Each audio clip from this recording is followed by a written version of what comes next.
Good afternoon. Hi everyone, welcome. I'm Anne Marie Miller, Vice President of Development here at the museum.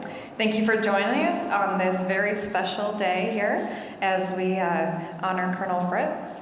And at this time, please help me welcome our President and CEO, Mr. John Morris. Thank you, Anne Marie. January 11th. It's a date we take seriously here at the Peoria Riverfront Museum. It's the date 54 years ago in Vietnam when Harold Hal Fritz, did something so extraordinary, so valiant, with such valor, he was recognized with the nation's highest medal, the Medal of Honor. And today marks the 54th anniversary and a time where we come together to just remember with Colonel Fritz. It gives me great pleasure on behalf of our board of directors here at the Peoria Riverfront Museum that Colonel Fritz has accepted my appointment to join with others, including Chair Ray LaHood, former Secretary of Transportation, U.S. Congressman, Sally Snyder, Trustee Emerita, Preston Jackson, members of my President's Advisory Council who provide us advice and guidance here at the museum. Colonel Fritz is the newest member of the President's Advisory Council, the Peoria Riverfront Museum. So today we are joined by veterans of the United States military forces. And although this is a small and somewhat impromptu ceremony, because Colonel Fritz and I just visited a few days ago, and he agreed to lend us some objects of extraordinary importance, and we'll hear a little more about those momentarily. But if you are a veteran of the United States military, stand up or raise your hand so we can recognize you today with Colonel Fritz. Thank you. Stand up, please. And if you're already standing, yeah, thank you so much for all you do, and all you have done. Today's a short ceremony, but one in which we will follow up, joined by our extraordinary staff of the museum who worked so hard to put this together in a hurry.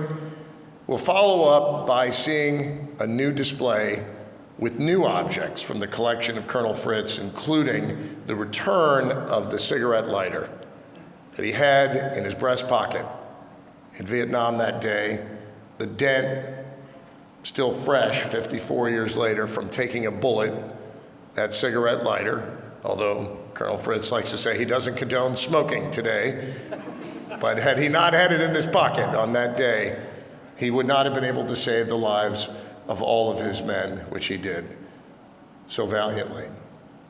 Today we're joined by Preston Jackson, who has done so much work with veterans in the area and has worked with Colonel Fritz and others as a model in doing the sculptural work that you've done to lift up our veterans and their service.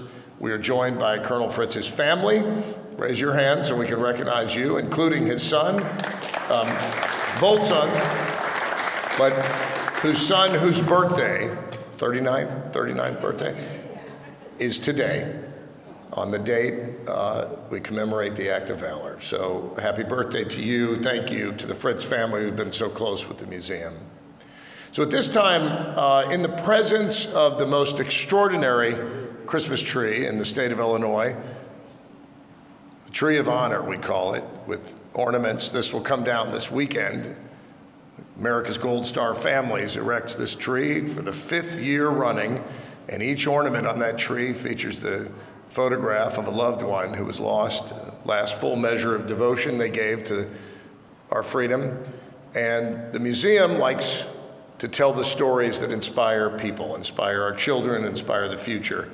And the stories of these objects that we tell, I believe, is why we're in business at this extraordinary institution of inspiration, the Peoria Riverfront Museum.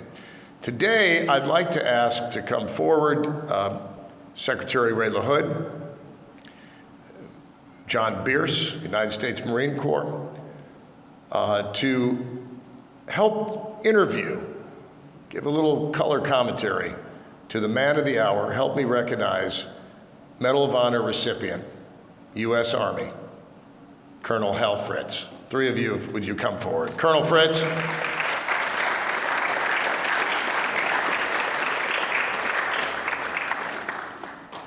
what we'd like to do today is just have a conversation for a few minutes with Colonel Fritz, and I'll let Secretary LaHood start us off. Well, this interview that John and I are going to conduct honors one of the most famous Peorians who came back to the community to do what a lot of people who have served do, help really create the kind of community that we live in today. And that's really what this museum represents. It represents the community. No better place for us to honor Hal Fritz than the Peoria Riverfront Museum, which represents the gathering place, the place where we honor a lot of our fellow citizens. I think one question, Hal, that most people, I'll just say myself, how were you notified by the Defense Department, by the people in charge, that you were going to be honored with this medal? Well, it's kind of an interesting story, and the executive summary is as follows. I was at Fort Lewis, Washington, getting ready to do a permanent change of station move to Fort Benning, Georgia. We had packed all the household goods, and the family was in the guest quarters, and I returned to my old position as the Unit of Choice Enlistment Officer to say goodbye to my folks. The telephone rang, and they said, "Sir, it's a telephone call for you." And I said, "No, it must be for my replacement." They said, "No, they asked for you specifically." So I got on the phone and introduced himself as a colonel from the Department of Defense to inform me that I would have been approved, and I was to come into Washington, D.C. to be presented the Medal of Honor by President Richard M. Nixon. So for a moment I stopped and I thought about that. And he said, "I want you to hang up, call this number for authentication." And so I hung up, and the people looked at me and said, my troops, and said, "What's going on?" I said, "I'm not sure." So I called the colonel back up, and that's what he said. And I said, "Well, sir, I got a problem because my family's in the guest house, including my wiener dog. He's with the family. And we got the household goods packed in the moving van, and we're going to Fort Benning, Georgia." And he said, "Captain, you're not going anywhere until the ceremony happens." And that's what happened. So that's how the notification came about. And within 3 days, you were on your way to D.C. to accept it, correct? That's correct. And it's just really interesting because they have that set up so it's almost an hour-by-hour schedule from the time you're notified to the time you actually get the award from the president, and then you get back to your duty station. And if there's any problem in between, it really creates a lot of chaos. And we had the car that we were in going to the airport was a military sedan, and we had a point of contact assignment officer that was there, Mike Klatt. He was on the ground guy, and the car failed. The engine stopped, and we're on this tight schedule. So luckily there was a gas station near the interstate that said, "Pull down there," and we got it fixed and out of the way. And meanwhile, there was a lot of hustle and bustle going on the telephone between Mike Klatt and the coordinating people in Washington. So it was really quite an event. You get to Washington, D.C., and you're standing there, and that's the first time I was face to face with the president. I mean, he flew over us in Vietnam, but I never got a chance to see him face to face. So it's really kind of unnerving when you get in there and you don't know what's going to happen, and you're standing there as a captain, and there's the president of the United States. So it was quite an experience. Were there any other medal honorees that day? That was the first ceremony that was open to the press, and there were a total of 6 of us there. Go ahead, John. Hal, I want to have you talk a little bit about that day, but we would be remiss. First of all, John Morse, thank you so much for keeping the veterans forefront here in the Peoria Museum. And there's some guys here, and I feel very humbled to be sitting here, but we got some combat veterans, Purple Heart recipients right here in front of us, and Hal would be remiss if we didn't say give a round of applause for their students. Thank you so much. Thank you. Hal, you know that that day, and can you tell us a little bit what happened and how you got to receive that honor? Well, I was a executive officer of the troop, and we had a new troop commander come in, and this was a platoon that was due to do a road sweep and provide security as a reserve force for the truck convoy that was coming up, which consisted of about 100 trucks that had 5,000-gallon tankers of gasoline and aviation fuel and bullets and that. And what we didn't know was that after we passed this area, this route, that the truck was going to take, and we encountered no problems whatsoever, and we stopped and refueled and we're getting ready to come back. An NVA battalion minus had moved in to ambush the truck convoy. And when we came back down that road, my idea was to set up a reaction force on that spot where we were ambushed, because we had occasion to find a lone VC that was shooting at us occasionally, and I figured we'd capture him if we was at the spot for intelligence purposes. And when we hit that spot, that NVA commander had no choice but we were right in the kill zone to execute the ambush on us instead of the truck convoy, because he would have been discovered otherwise. So that's what got us into that battle, and it was really a tough situation, because on one side of the road there was a depression. They were shooting up at us. On the other side of the road, they're shooting across, so we were in an effective crossfire. And they were so close that we couldn't lower a lot of the weapons that we had on the vehicles that were operational to engage the enemy. So it was a tough situation, and the fact that we were so close to them was even tougher, because we couldn't use some of the long-range stuff that we had available. So it was, knuckles and shovels and bayonets and everything else we had. So it was pretty tough, and then we finally got a reaction force to hear about the fight and come down the road, and they stopped about 150 yards down the road, and I couldn't figure out why they did that, but the reason they did that was because that was the dry season and we had NVA amongst us that were fighting. They were trying to ascertain who were the good guys, who were the bad guys, how to best deploy. And I didn't know that, so the only thing I could do, we had no radios. I said, I've got to go get those guys and bring them in, otherwise we're in trouble. And we were in trouble as it was. And as I ran down the road, the lead tank of this tank platoon turned his gun. And when you're looking at the business end of a 90-millimeter tank cannon, it's a big mother. And when that cannon lets loose, it's even a bigger mother. And it blew me right into the bushes. But what I didn't know was an NVA sapper team had gotten out of any tank team, and they were going to fire an RPG at this tank. So the tank commander had no choice but to fire, and I was in line, and I got caught in the middle of it.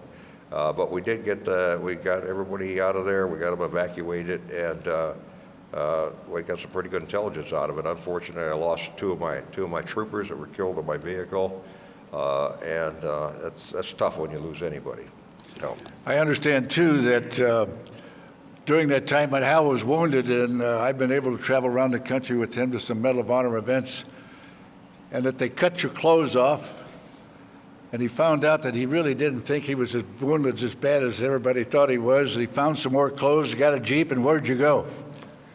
Well, we were at the evacuation hospital station, which was north of our position, and I had my driver with me, and I said, we got to get back to that firefight because they're in fact policing the area, and here's what we're going to do. I said, we got to get some weapons, we got to get a vehicle, we got to get some clothes. And he said, I'll take care of the clothes and the weapons, you get the vehicle. So now, by the Geneva Convention standards, any vehicle that has a red cross on it is an aid vehicle that is not to be shot at. It is not part of the battle. But if you take mud and cover the crosses, it becomes a combat vehicle. And so that's what we did. That's what we did. Unfortunately, when we got back, and later on, George Patton, who was regimental commander, the son of World War II Patton, called down past the chain of command directly to my troop, and I was Bobcat 5, and he said, Bobcat 5, this is Black Horse 6. That means that was the colonel. And he said, I got a report from the hospital, 2 able soldiers, missing weapons, and a Jeep. And I put 2 and 2 together, and I want you to get that stuff back there ASAP. So that's what happened with that. And too, I think, on the auspices of John Morris, 4 years ago, you had 5 of your buddies that were with you in that firefight right back here at this museum and surprised you. Well, I was just speechless. I didn't know what to say because I had talked to 2 of them that day, And that was the day of the battle, and I said, God, we're alive and well. And they brought me in there, and I thought it was going to be an opening of a display for veterans of Vietnam. And I saw the chairs down there, and I figured, well, they're going to be officials, coming in to sit for this. And then they marched in, these guys that I served with and fought with, and it just took me by surprise. I'm normally not surprised, but that sure was.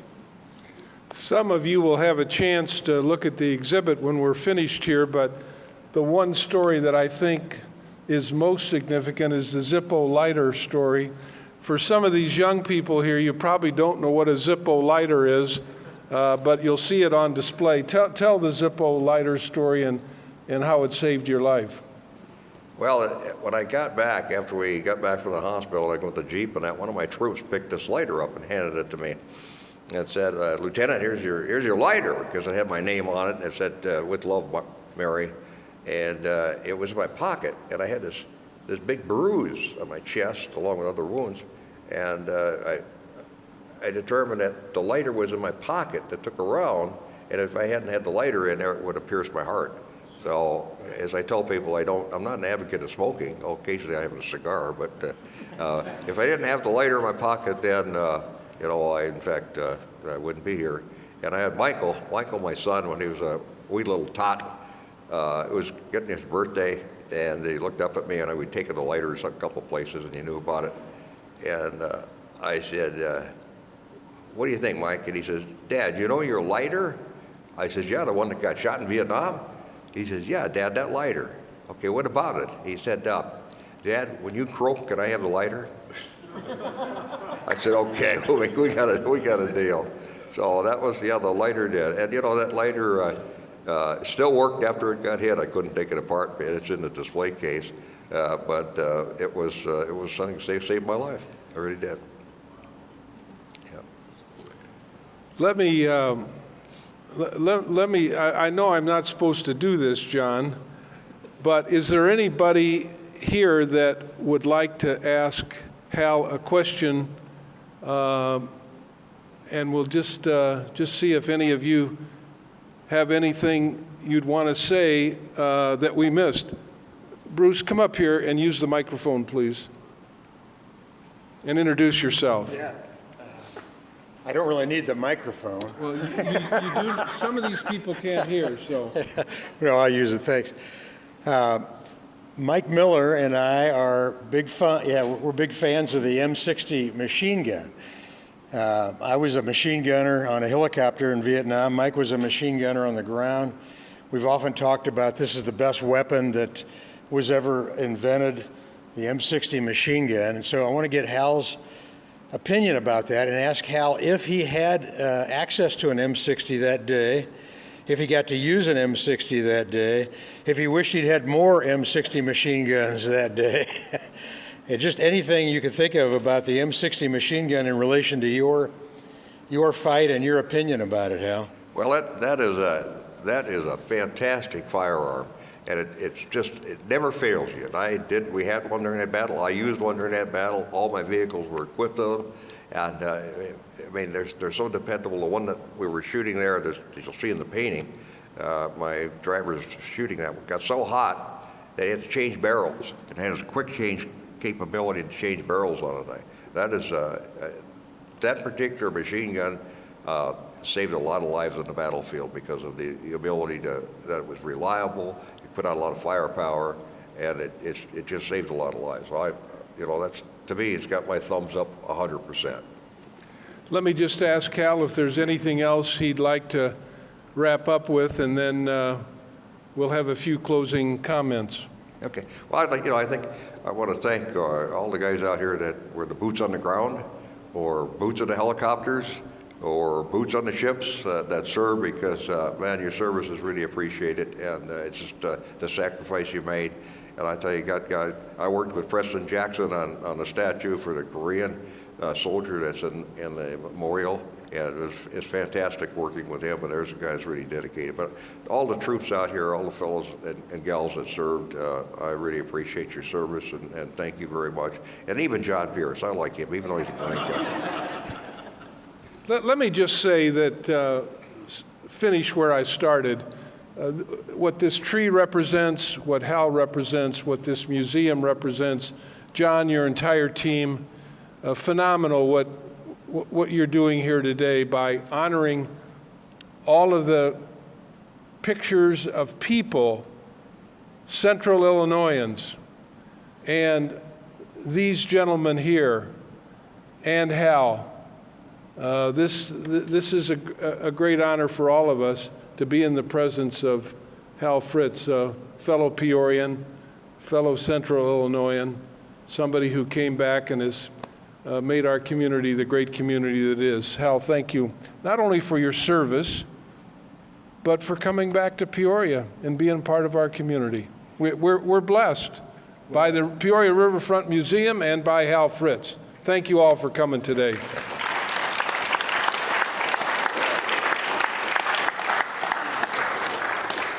you want to say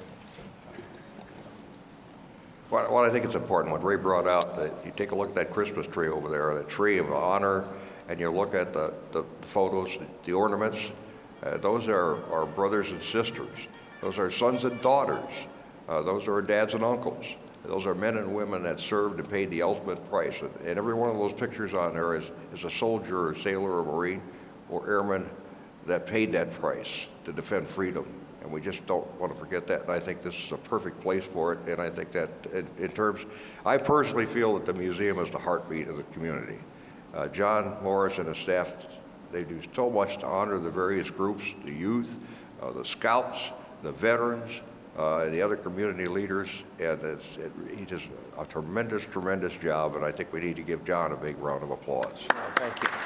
Thank you. Thank you. Thank you, Hal. So, January 11th, it's a date we're going to hold sacred, and that lighter, Mike, is one of the greatest storytelling objects that we've ever had on display at this museum. And to have it back in this case is a real honor.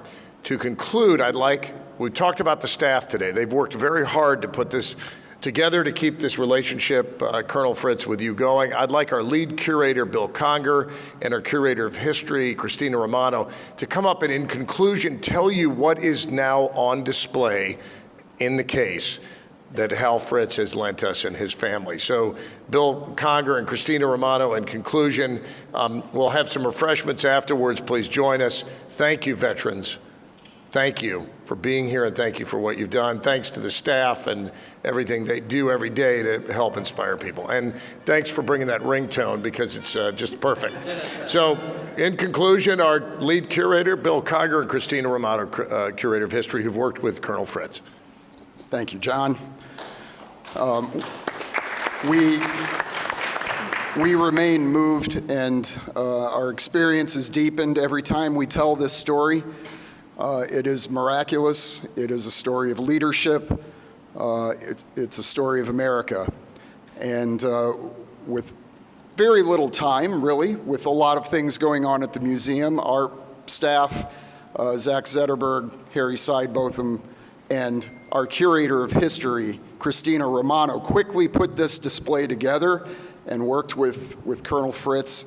And Christina, of all the items that are in there, maybe pick a couple and lead us up to probably the pinnacle of the exhibition, which is that amazing print in the center. So we have a lot of cool things in this exhibit that Colonel Fritz actually let us borrow for now. He's got a really cool snake bite kit that they were issued, just in case they were ever bitten. There's a whole bunch of things in there to counteract a snake bite. Probably something that we've all seen before, whether it's movies or in another museum. There is the pineapple hand grenade. It's inert, so don't worry, it's fine, the one that we have on display. That's really cool. I've never got to see one or hold one in person, so that was neat. Then you have probably one of the most, or the most important thing besides Hal's medal, is the lighter that he carried. So we do have that on display, and it is with what I think is really neat too. One of my favorite things, I'm very interested in service patches and branches and insignia. So they have the cavalry insignia in there by his lighter. And then right in the center with his Medal of Honor, there is a print that was made of a part of the battle that Colonel Fritz was in. So that takes pride of place, and it helps to tell the story. And also underneath that does tell the story, is Colonel Fritz's citation. We can go. Thank you, everybody.